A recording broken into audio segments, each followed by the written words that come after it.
the point is just to try to illustrate a little bit about who you are and, give some insight about you to our community. So our first question is, what was your favorite toy as a child? Wow, the first thing that popped into my head was Cabbage Patch Doll. I just remember being so elated when I Yes. found the Cabbage Patch Doll in my mom's closet and knew I was going to get it for Christmas. And I can just still feel that excitement in my body of the packaging and getting to adopt my Yes. baby. And I remember the names of my Cabbage Patch Dolls. And Oh, and they mom was had like, the little birth certificate oh, thing yeah. that came with them, their little Yeah. whatever, grow in the And that's why patch. I love this dog so much because he's like a little Cabbage Patch He's Doll. like a cabbage patch. For the Just listeners a who little can't bit. hear, Jen is joined by her co-host, her lovely.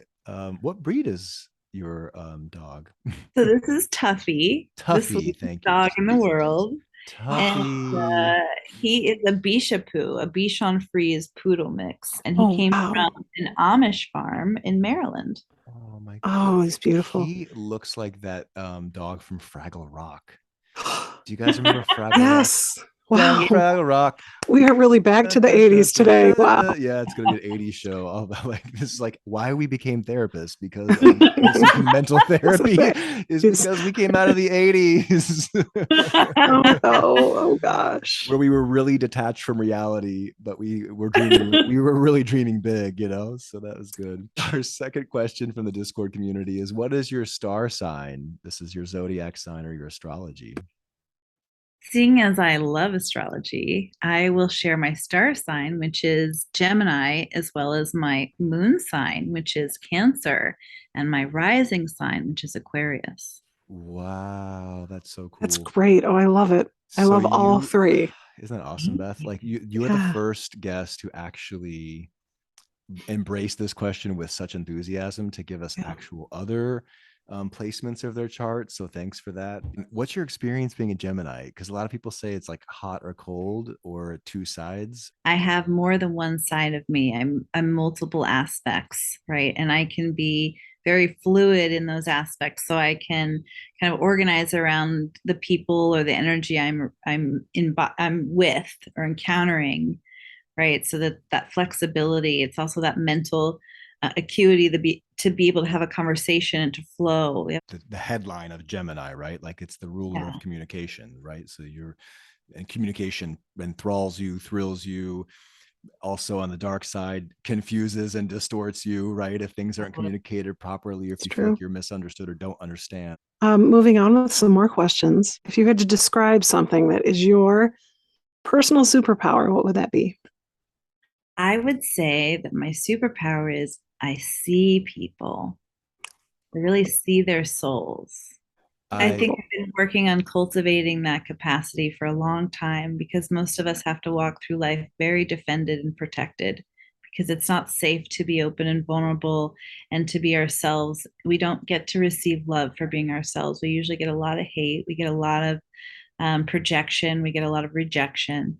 And so finding a way to be safe with oneself in the world where it's not always safe is really something I've tried to cultivate. And that safety is bringing love to what's unsafe, right? I love the quote, I love you for who you are and for who you aren't. You know, Mm-hmm. this is like the unconditional love that I'm hearing that is your superpower. And that's super beautiful. Last question is, Jen, what is your hobby or creative outlet when you're not busy helping people understand what's going on in their minds and hearts and helping them elevate and amplify their lives in the best way? I also am an artist. I'm a photographer and a screenwriter and a film director and producer. And I do a lot of creative work when I'm not working with people on health and well being. I also, Beth, and maybe you can speak this a little bit because you're in therapy too, and I just started therapy, but I think I appreciate you saying that distinction, Jen, so that the listeners know. And of course, we did your bio in the beginning, so people do understand your qualifications and what you bring to the table. And it's sad to me a bit that we have to make that distinction because I do believe some of the greatest therapists could be not licensed, right? Or like they could be Totally. hiding in the shadows or Mhm. outliers.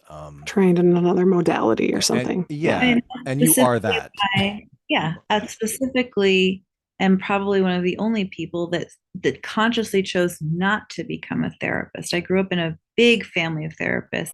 It's no joke. I literally went a path not to become a shrink, but I have shrinks for clients as well as people in the entertainment business. So it's great. Um, and it's okay because I was able to, find a different way to connect with people who wouldn't be going to therapy per se and do deeper work with them by not being a therapist because I went in this other direction, because I became a director and a producer and I've done every single job there could be in Hollywood, including celebrity styling for 10 years. And I'm going to be art directing something this week for someone, because I love it, because it's fun for me. Gifts that you have come with from birth, and from just from your heart that are pouring out, and also from your lineage, like you said, it's all around you. Mhm. It's so it's embedded in you, and I think it's just an incredible path that you've chosen, Jen, to love and serve those of us who are broken to